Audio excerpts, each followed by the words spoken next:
اب یہ جو مفتی اہل سنت علامہ عبدالستار رضوی صاحب کی سرپرستی میں جو ادارے چل رہے ہیں اور یہ جو بچیوں کی تعلیم کا ایک سلسلہ الحمدللہ اس شہر میں جاری ہو چکا ہے، تو اب اپنی بچیوں کو عالمہ بھی بناؤ تاکہ ہماری عورتیں بھی دین اسلام کی محافظ بن سکے اور مسلک اعلیٰ حضرت کی طرف جو ہے وہ لوگوں کو گامزن کر سکے، مائل کر سکے۔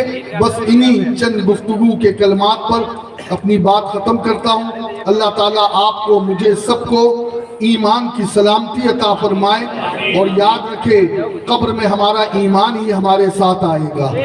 ایمان سلامت رکھے، اور ایمان کی سلامتی ان علماء کے قدموں سے، علماء کے قدموں سے ہے۔ ان سے جڑے رہو گے ایمان بچا رہے گا، ان سے دور ہو گئے تو پھر پتہ نہیں اس بھیڑیے کون سا بھیڑیا آ کر کے ریوڑ کی بکری کو اٹھا لے جائے۔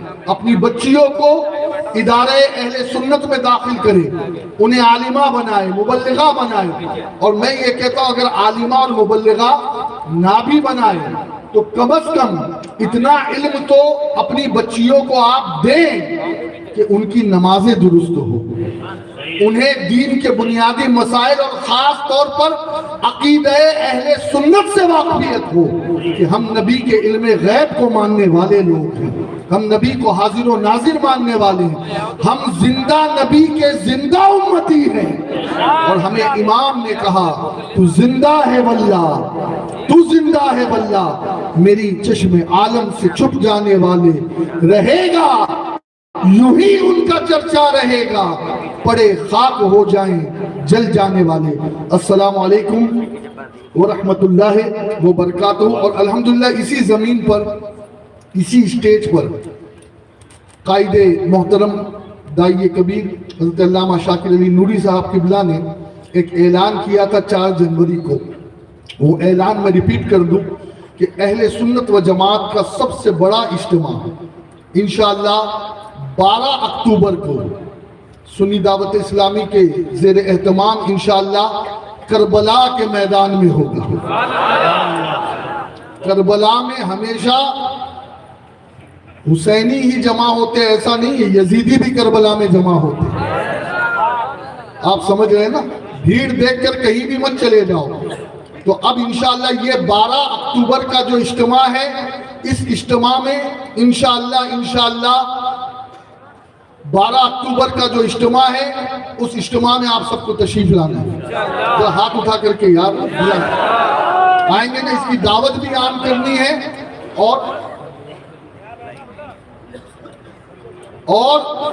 انشاءاللہ ہمارے سراج الفقہا مفتی نظام الدین رضوی صاحب کی بلابی گلبرگہ شریف میں حضرت کے ساتھ تھا میں، تو حضرت نے بھی 12 اکتوبر کے اجتماع کی دعوت قبول کر لی ہے۔ تو مفتی نظام الدین صاحب بھی انشاءاللہ تشریف لائیں گے، علامہ سید امین القادری صاحب، علامہ شاکر نوری صاحب، اور پھر یہ جتنے علماء یہاں ہیں الحمدللہ جے پور میں، اللہ رسول کا کرم ہے، اللہ تعالیٰ نظر بد سے بچائے۔ یہ جتنے بھی امام، جتنے بھی ائمہ ہیں، یہ ایسے ہی ہے جیسے تسبیح ایک طریقے سے سارے دانے پورے ہوئے، ہم کوئی الگ نہیں ہے۔ اور اگر ہم میں کوئی اختلاف کی بات اگر کرتا ہے تو وہ انشاءاللہ اپنی منہ کی کھائے گا، اس لیے کہ مفتی اہل سنت علامہ عبدالستار رضوی صاحب نے ان سارے علماء ائمہ کو شفقتوں سے، محبتوں سے جوڑے رکھا ہے تاکہ یہاں کی سنیت برقرار رہے، مسلک کی خدمت ہوتی رہے۔ اور بانی محفل، بانی مسجد، نورانی مسجد انصاریان یہاں پر جو ہے، ان کے جو بانی ہے حاجی نور محمد انصاری، اللہ کی بارگاہ میں دعا کرتے ہیں کہ اللہ ان کی قبر پہ رحمتیں نازل کرے۔ حاجی رفعت احمد صاحب قبلہ، اللہ ان کی قبر پہ رحمتیں نازل کرے۔ کچھ لوگ ہوتے ہیں جو چلے تو جاتے ہیں قبر میں لیکن ہمیں سیدھا راستہ دکھا جاتے ہیں، اللہ ان کو قبر میں جو ہے وہ اللہ تعالیٰ رضوان جنت کے ذریعے ان کی میزبانی فرمائے۔ وما علینا الا البلاغ المبین۔ السلام علیکم ورحمۃ اللہ وبرکاتہ۔ وعلیکم السلام ورحمۃ اللہ تعالیٰ وبرکاتہ۔